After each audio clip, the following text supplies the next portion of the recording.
ఒంటిమిట్ట కోదండరామాలయంలో పెళ్లికి సంబంధించినటువంటి పనులు ప్రారంభమయ్యాయి. నిన్న ఏదైతే పసుపు దంచే కార్యక్రమానికి కూడా శ్రీకారం చుట్టినటువంటి పరిస్థితి. ఒక రకంగా అమ్మవారికి, సీతమ్మవారికి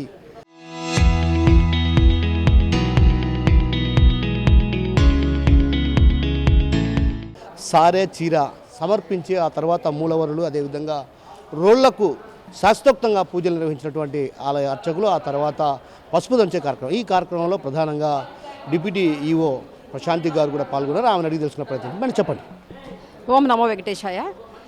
తిరుమల తిరుపతి దేవస్థానం ఆధ్వర్యంలో ఒంటిమిట్ట శ్రీ కోదండరామస్వామి ఆలయంలో నిన్న హరిద్రా ఘట్టనం కార్యక్రమంతో రాముల వారి కళ్యాణం సందడి మొదలైంది. పసుపు దంచే కార్యక్రమానికి విశేషంగా మహిళలు తరలి వచ్చి కార్యక్రమాన్ని బాగా విజయవంతం చేయడం జరిగింది. అలాగే ఈరోజు అంకురార్పణతో బ్రహ్మోత్సవాలు మనకి మొదలవుతాయి. రేపు ధ్వజారోహణ, అలాగే రేపు తలంబ్రాల తయారీ కార్యక్రమం కూడా రేపు నుంచి మనకి మొదలవుతుంది. దాదాపు 2 లక్షల తలంబ్రాల ప్యాకెట్లు తయారు చేయడం జరుగుతుంది. అంతేకాకుండా ఈరోజు భక్తులకి పెద్దపీట వేసే విధానంలో భాగంగా గౌరవనీయులు మన ఆంధ్రప్రదేశ్ రాష్ట్ర ముఖ్యమంత్రి వర్యులు శ్రీ నారా చంద్రబాబు నాయుడు గారు, అలాగే తిరుమల తిరుపతి దేవస్థానము చైర్మన్ శ్రీ బిఆర్ నాయుడు గారు వారి ప్రత్యేక ఆదేశాలతో మా ఎగ్జిక్యూటివ్ ఆఫీసర్ శ్రీ ముద్దాడ రవిచంద్ర గారి గైడెన్స్లో, వారి పర్యవేక్షణలో ఈరోజు మొత్తం చురుగ్గా ఏర్పాట్లు జరుగుతున్నాయి. ముఖ్యంగా భక్తులకు, సామాన్య భక్తులకు పెద్ద పీట వేసే విధంగా ఈ ఏర్పాట్లను చేయడం జరుగుతుంది. ఎక్కువ ఇక్కడ వాతావరణము వేడిగా ఉంటుంది కాబట్టి ఒంటిమిట్టలో ఎక్కువగా షెల్టర్స్ని వేయడం పైన ఈసారి ఎక్కువ మేము కంఫర్ట్ షెడ్స్ అనే కొత్త విధానంలో ఊర్లో అక్కడక్కడ లొకేషన్స్ని, ఇంపార్టెంట్ లొకేషన్స్లో, జనాలు తిరిగే లొకేషన్స్లో ఆ కంఫర్ట్ షెడ్స్లో వారికి తాగునీరు కావచ్చు, వారికి కార్పెట్స్ కావచ్చు, వాళ్ళకి కూలర్స్, ఫ్యాన్స్, మెడికల్ ఎయిడ్, మజ్జిగ ప్యాకెట్లు ఇట్లాంటివి, వాటర్ బాటిల్స్ ఇట్లాంటివన్నీ కూడా కంఫర్ట్ షెడ్స్లో ఏర్పాటు చేయడం జరుగుతుంది. ముఖ్యంగా కళ్యాణం రోజున ఇంకా ఎక్కువగా ఆ రోజు ఏర్పాట్లు ఉంటాయి. అదే కాకుండా శ్రీరామనవమి మరియు మన కళ్యాణం రోజున కూడా పానకము, వడపప్పు కూడా పంపకము సాగుతుంది. ఇదే కాకుండా నిరంతర అన్నప్రసాదంలో భాగంగా ఈరోజు మొత్తం వచ్చిన భక్తులందుకు కూడా ప్రొద్దున నుంచి రాత్రి దాకా నిరంతరం కూడా వారికి అన్నప్రసాద వితరణ ఉచితంగా తిరుమల తిరుపతి దేవస్థానం వారు చేపట్టడం జరుగుతుంది. ఇదే కాకుండా కళ్యాణం రోజుని ఫోకస్ చేస్తా ఎక్కువ ఏర్పాట్లు, ఆ రోజు ఎక్కువ దాదాపు 1 లక్ష మంది కెపాసిటీకి సరిపడేటట్టుగా గ్యాలరీస్ని ఏర్పాటు చేయడం, వారికి అన్నప్రసాదాలు గ్యాలరీలోనే అందించేటట్టుగా వారికి పులిహోర కావచ్చు, వారికి ఒక చక్కెర పొంగలి కానీ, కేసరి కానీ, స్వీట్ కావచ్చు, అలాగే వారికి biscuit packet, water bottle, juice packet ఇట్లాంటివన్నీ కూడా వారికి ఒక ఫుడ్ కిట్ బ్యాగ్లో వాళ్ళకి అందజేయడం జరుగుతుంది గ్యాలరీలోనే. ఇవి కాకుండా వాళ్ళకి ఒక్కొక్కరికి వచ్చిన వారికి తలంబ్రాల ప్యాకెట్లు, తర్వాత మన తిరుమల నుంచి కూడా స్వామివారి లడ్డూ ప్రసాదము, 50 రూపాయల లడ్డూ ప్రసాదం కూడా వారందరికీ, కంకణము, పసుపు, మన అమ్మవారి కుంకుమ ప్యాకెట్ ఇవన్నీ కూడా ఒక కిట్ రూపంలో కియోస్కుల్లో వాళ్ళకి ఎంటర్ అయ్యేటప్పుడే కూడా భక్తులందరికీ వాళ్ళకి కన్వీనియంట్గా ఉండేటట్టుగా, సామాన్య జనాలకి సంతృప్తికరంగా ఉండేటట్టుగా ఈసారి ఏర్పాట్లు చేయడం జరుగుతుంది. ముఖ్యంగా ఇల్యూమినేషన్ కూడా తిరుమలకి ధీటుగా చేయాలనే ఉద్దేశంతో తిరుమల తిరుపతి దేవస్థానం యాజమాన్యం వారు ఇక్కడ చాలా మంచి భక్తులకి సంతృప్తికరంగా ఉండేటట్టుగా మంచి ఎలక్ట్రికల్ ఇల్యూమినేషన్ అనేది చేయడం జరుగుతుంది. ఈ ఏర్పాట్లన్నీ కూడా ముఖ్యంగా సామాన్య భక్తులను దృష్టిలో పెట్టుకొని ఈసారి ఇంకా ఎక్కువ జనాలు వస్తారని ఊహిస్తూ కళ్యాణంని కూడా బాగా జరిపించాలా, ఎలాంటి డిజాస్టర్స్ జరగకుండా సెక్యూరిటీ ఫుల్ బందోబస్తు కూడా మన సివిఎస్ఓ గారు, కడప జిల్లా ఎస్పీ గారు కూడా చాలా ఎక్కువ బందోబస్తు రేపటి నుంచే పెట్టడం జరుగుతుంది. డిజాస్టర్ ప్రివెంటివ్ మెజర్స్లో భాగంగా కూడా చాలా ఆ మెజర్స్ని కూడా ఫాలో అవ్వడం జరుగుతుంది.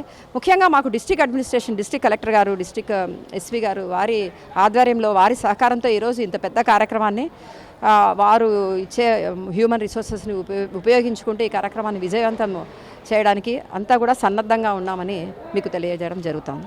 ఓం నమో వెంకటేశాయ.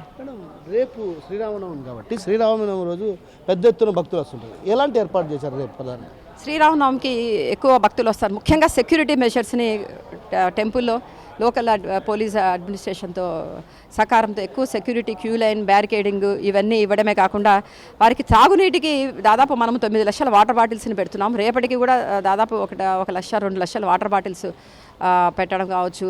తర్వాత అన్నప్రసాదం నిరంతరంగా రేపు పోయే విధంగా, ముఖ్యంగా టెంపుల్లో ప్రసాదము ఈ బ్రహ్మోత్సవాలు ఎక్కడ కానీ టెంపుల్ ప్రసాదం కూడా నిరంతరాయంగా ప్రసాదం వచ్చిన ప్రతి భక్తుడు కూడా ప్రసాదం తీసుకునే బయటికి వెళ్ళేటట్టుగా ఏర్పాట్లు చేయడం జరుగుతుంది.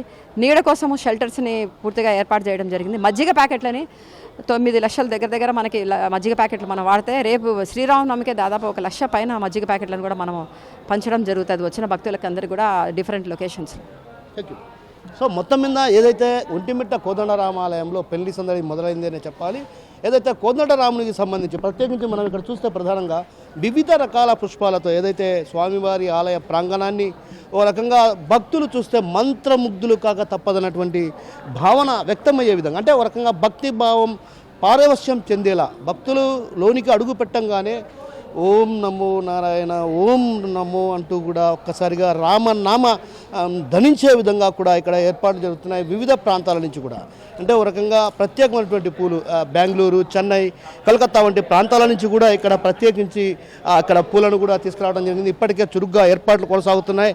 ఏదైతే పసుపు దంచే కార్యక్రమం, ఈ కార్యక్రమం అంటే ఒక గొప్ప కార్యక్రమం. గతంలో పెళ్లికి ముందు పూర్వం పసుపు దంచే కార్యక్రమానికి శ్రీకారం చుట్టేవారు. అలాంటి సాంప్రదాయం కొంత రాబోయే వచ్చేటువంటి రోజుల్లో కూడా కనుమరుగైనటువంటి నేపథ్యం. ఆ నేపథ్యంలో కూడా నిన్న ఏదైతే ఒంటిమిట్ట కోదండరామాలయంలో పసుపు దంచే కార్యక్రమానికి శ్రీకారం చుట్టారు. పసుపు దంచే కార్యక్రమం అంటే ఒక రకంగా ఆ కార్యక్రమాన్ని అంతా కూడా ఉత్సవమూర్తులను ముందు రోళ్లను అదేవిధంగా మూలవరులను అక్కడ ఉంచి పూజారులు ప్రత్యేక పూజలు చేసి శాక్తోక్తంగా పూజలు చేసినటువంటి అనంతరం కూడా ఒక రకంగా పసుపు దంచే కార్యక్రమం, అంటే పసుపు దంచే కార్యక్రమాన్ని కూడా అటు పూర్తి స్థాయిలో నిర్వహించారు. మరోవైపు అమ్మవారికి, సీతమ్మవారికి నిన్ననే ఆమెకు సారా తీసుకొచ్చి ఇవ్వడం జరిగిందంటే ఓ రకంగా పెళ్లికి ముందు జరిగేటువంటి తంతు. అయితే పెళ్లికి ముందు పెళ్లి కూతురికి ఏ విధంగా అయితే పట్టు వస్త్రాలు అదేవిధంగా ఉన్నటువంటి ఆభరణాలు సమర్పిస్తారో ఆ ఆభరణాలన్నీ కూడా ఆమెకు సమర్పించి ఆ తర్వాత పసుపు దంచే కార్యక్రమాన్ని కార్యక్రమాన్ని నిర్వహించారు. ఈ నేపథ్యంలో అటు భక్తులు కూడా పెద్ద ఎత్తున తరలి వచ్చారు. అయితే ఈరోజు సాయంత్రం ప్రధానంగా ఏదైతే అంకురార్పణతో ఈ కార్యక్రమాలు ప్రారంభం కానున్నాయి. రాత్రి అంకురార్పణ కార్యక్రమంతో అదేవిధంగా రేపు ధ్వజారోహణం. ప్రధానంగా అన్ని ఆలయాల్లో శ్రీరామనవమి రోజే కళ్యాణోత్సవం జరుగుతుంది, కానీ ఇక్కడ మాత్రం శ్రీరామనవమి రోజు ఉత్సవాలు ప్రారంభమవుతాయి. సో మొత్తం మీద ఒక రకంగా ఒంటిమిట్ట కోదండరాములోరి కళ్యాణానికి పెళ్లి సందడి మొదలైందనే చెప్పాలి. కెమెరా పర్సన్ రాముతో కిషోర్, RTV, ఒంటిమిట్ట నుంచి.